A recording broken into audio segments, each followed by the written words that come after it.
उड़ीसा का जगन्नाथ मंदिर का रत्न भंडार का चाबी भी गायब है। ये चाबी पंडियन छुपा के रखा है। जब से नवीन बाबू मुख्यमंत्री बना है, खास करके लास्ट 5 साल में हमारा उड़ीसा का युवाओं को कोई नौकरी नहीं मिला है। आज हमारा सरकार में 1.5 लाख नौकरी वैकेंट है, लेकिन उड़ीसा का युवाओं को नौकरी नहीं मिलता है। तो हमारा उड़ीसा को, पंडियन को ख्याल रखना ये हमारा सरकार का काम नहीं है। हमारा सरकार का काम है युवाओं के लिए काम करना, माताओं के लिए काम करना। उड़ीसा का जगन्नाथ मंदिर का रत्न भंडार का चाबी भी गायब है और चाबी आज किसी का हाथ में नहीं है। उड़ीसा सरकार ने जुडिशियल इंक्वायरी किया, इसका रिपोर्ट भी असेंबली में पेश नहीं किया। वही जगन्नाथ महाप्रभु का रत्न भंडार का चाबी गायब है। नवीन बाबू चुपचाप है, नवीन बाबू कुछ नहीं करता है। मैं जानता हूं, मैं पक्का जानता हूं, ये चाबी पंडियन छुपा के रखा है। ये चाबी ये पंडियन का साथ जरूर होगा। मैं पंडियन को बोलना चाहता हूं, पंडियन सुन लो, अगर ये चाबी आप 10 जून का पहले देता है तो दे दो, नहीं तो बीजेपी का सरकार बनेगा। चाबी अगर पाताल में भी है, हम चाबी खोज करके निकाल के ले आएगा।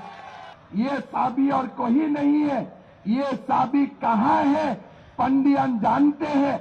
इसीलिए जुडिशियल इंक्वायरी का रिपोर्ट असेंबली में प्लेस करने वो नहीं देते हैं। मोदी जी चावल भेजते हैं और पंडियन हमारा हाथ में झोला पकड़ देते हैं। खाली झोला का अंदर कुछ नहीं है। एक उनका फोटो है, नवीन पटनायक जी का फोटो है, और झोला घर में आप लोग लेके गया होगा, झोला का अंदर में कुछ नहीं है। चावल भेज रहा है मोदी जी और झोला दे रहा है पंडियन साहब। अरे पंडियन साहब, आपका अगर दम होता था, मोदी जी 5 केजी चावल देते थे, आप झोला में कम से कम आधा केजी दाल दे सकता था। अगर आप आधा केजी दाल दे देते थे, हमारा दालमा भी बन जाते थे। राजनीति में कोई चीटिंग का नोबेल प्राइज होते थे, वो नोबेल प्राइज हम पंडियन को दे सकता था। खाली झोला लेके हमको दे देना, ये कितना दिमागी काम होगा आप लोग देखिए।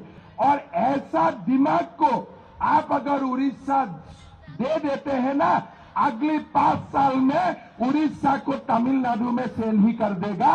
ये आप लोग पक्का रहिए। आज आप लोग नवीन बाबू को देखिए, हर सभा में जाते हैं, खुद माइक नहीं उठा पाता है, ठीक है, कोई आपत्ति नहीं है।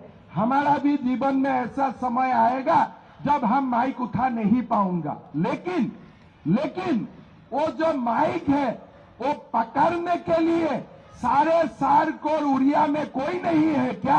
वो माइक पकड़ने का काम भी आप हमें नहीं देगा क्या? आपने डॉक्टर का नौकरी नहीं देते हैं, इंजीनियर का नौकरी नहीं देते हैं, सरकार में पोस्ट खाली है वो भी आप हमें नहीं देते हैं।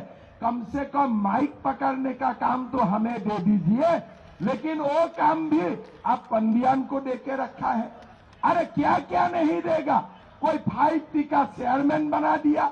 5T का मतलब क्या है मैं नहीं जानता हूं, लेकिन इतना मैं जानता हूं 5T का मतलब ठीक नहीं है, और गड़बड़ी वाला मतलब ही है। हमारा नौकरी क्यों नहीं होते हैं, हमारा युवा क्यों पलायन करते हैं, हमारा माताओं को क्यों कोई स्कीम नहीं मिलते हैं, चुनाव आने से हमको खाली झूला क्यों दिया जाते हैं। हमारा जगन्नाथ का, महाप्रभु जगन्नाथ का रत्न भंडार का चाबी आप कहां छुपा के रखा है, ये सारे चीज का आपको जवाब देना पड़ेगा। अभी नवीन बाबू बोल रहा है हम इलेक्ट्रिसिटी फ्री देगा। आपको कौन मना किया था? आप जब आपका सरकार था तब आपने इलेक्ट्रिसिटी क्यों माफ नहीं दिया? अभी तो अब जाने वाला है, जो भी देने वाला है उड़ीसा को वो मोदी जी ही देगा। और मोदी जी का हाथ से ही उड़ीसा का विकास होगा। अभी आप जाने वाला है, अभी आप कुछ देने का लायक नहीं है।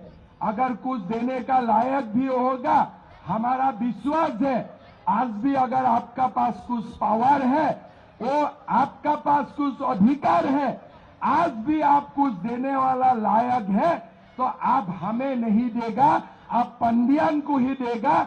हमारा उड़ीसा में इलेक्ट्रिसिटी प्रोडक्शन में उड़ीसा नंबर 1 है, कोयला का भंडार पड़ा हुआ है, फिर भी उड़ीसा सरकार उड़ीसा का लोगों से सबसे ज्यादा इलेक्ट्रिसिटी बिल लेता है। हमारे पॉकेट का ऊपर डकैती करता है उड़ीसा सरकार, ये सबका मालूम होना चाहिए। जब हमारा यहाँ में कोयला भंडार है, हमारा इलेक्ट्रिसिटी सबसे सस्ता होना चाहिए था कि नहीं चाहिए था? लेकिन आज पश्चिम बंगाल से भी उड़ीसा का इलेक्ट्रिसिटी का दाम ज्यादा है, आज छत्तीसगढ़ से भी ज्यादा है, आंध्र प्रदेश से भी ज्यादा है, असम से भी ज्यादा है। हमारा कोयला नहीं है, हम उड़ीसा से असम कोयला लेके जाता हूं, फिर हम इलेक्ट्रिसिटी प्रोडक्शन करता हूं, फिर भी असम में इलेक्ट्रिसिटी हम प्राइवेट कंपनी को नहीं दिया हो, हम अपना सरकार चलाता हो और लोगों को कमती दाम में हम इलेक्ट्रिसिटी देने का काम करता हूं।